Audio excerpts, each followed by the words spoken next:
5,000 కోట్లు సంవత్సరానికి 1,000 కోట్ల రూపాయలు ఖర్చు పెట్టలేమని చెప్పి చంద్రబాబు నాయుడు గారు పేదవాడిని ప్రైవేటుకు అమ్మేసే కార్యక్రమం ఇవాళ జరుగుతూ ఉంది ఈ రాష్ట్రంలో. దీన్ని పూర్తిగా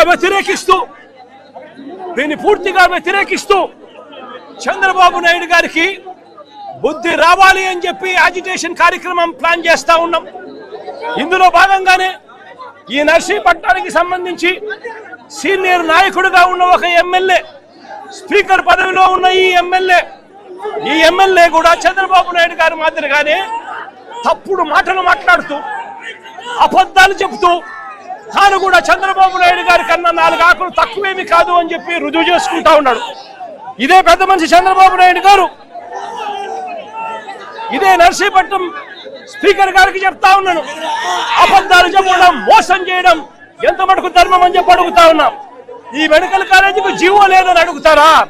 ఇదిగో జీవో నెంబర్ 204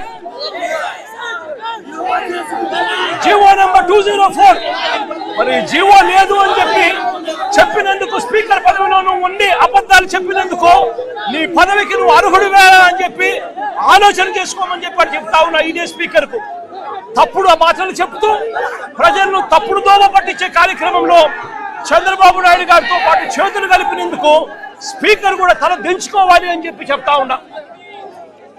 ఇదే పెద్ద మనిషి చంద్రబాబు నాయుడు గారు తాను అధికారంలోకి వచ్చినాడు 2024 అధికారంలోకి జూన్లో వస్తే సెప్టెంబర్ 3న చంద్రబాబు నాయుడు గారు మెమో డిక్లేర్ చేశారు, ఒక మెమో ఇష్యూ చేశాడు.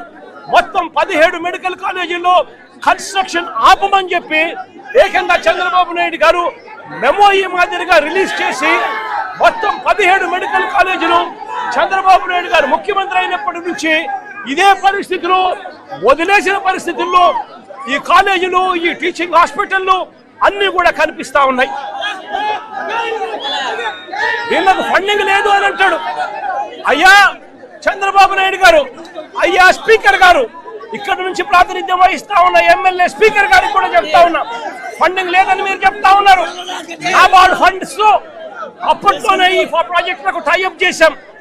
నాబార్డ్ ఫండ్సే కాకుండా స్పెషల్ సెంట్రల్ గవర్నమెంట్ నుంచి special assistance for infrastructure projects కూడా తీసుకొని వచ్చి ఈ మెడికల్ కాలేజీలన్నీ కూడా special assistance for infrastructure projects కేటగిరీలో ఈ ప్రాజెక్టులను కూడా పెట్టడం జరిగింది.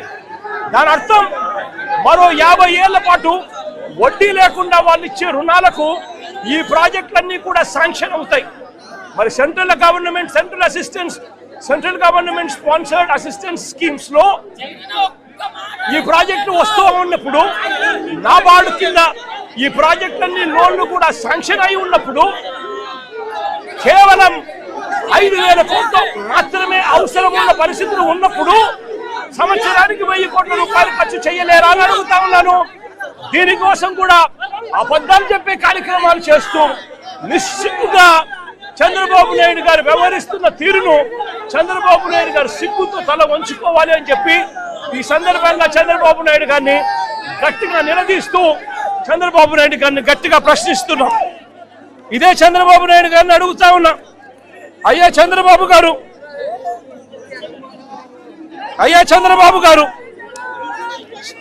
మిమ్మల్ని మీరు చేసే కార్యక్రమాలను నిరసన తెలుపుతూ రేపటి నుంచి నవంబర్ 22 దాకా 22 వరకు గ్రామ వార్డు స్థాయిలో రచ్చబండ కార్యక్రమాన్ని కొనసాగించబోతా ఉన్నాం.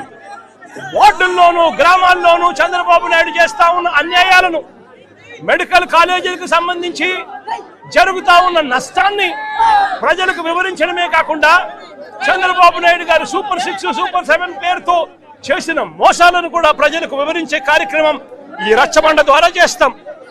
అంతేకాకుండా చంద్రబాబు నాయుడు గారికి వ్యతిరేకంగా చంద్రబాబు నాయుడు గారు ప్రైవేటీకరణ చేస్తా ఉన్న మెడికల్ కాలేజీలకు వ్యతిరేకంగా ప్రతి గ్రామం నుంచి కూడా 500 సంతకాలు తీసుకుంటూ, ప్రతి నియోజకవర్గం నుంచి 50,000 సంతకాలు తీసుకుంటూ 1,000 సంతకాలతో గవర్నర్ గారికి రిప్రజెంటేషన్ చేసే కార్యక్రమాలు కూడా చేస్తా ఉన్నాం. ఇందులో భాగంగానే అక్టోబర్ 28వ తారీఖున ఒకవైపున ఈ కార్యక్రమాలు చేస్తూ మరోవైపున అక్టోబర్ 28వ తారీఖున నియోజకవర్గ కేంద్రాలలో ప్రైవేటీకరణకు వ్యతిరేకంగా, మెడికల్ కాలేజీల ప్రైవేటీకరణకు వ్యతిరేకంగా, చంద్రబాబు నాయుడు గారు చేస్తా ఉన్న అన్యాయానికి వ్యతిరేకంగా అక్టోబర్ 28వ తారీఖున ప్రతి నియోజకవర్గ కేంద్రంలోనూ ధర్నాలు చేసే, నియోజకవర్గ కేంద్రంలోనూ ర్యాలీలు చేసే కార్యక్రమం చేయబోతా ఉన్నాము. ఈ ర్యాలీతో డిమాండ్ పత్రాలు నియోజకవర్గ కేంద్రానికి సంబంధించిన ఆఫీసులో ఇవ్వడం కూడా జరుగుతుంది. అదే రకంగా నవంబర్ 12వ తారీఖున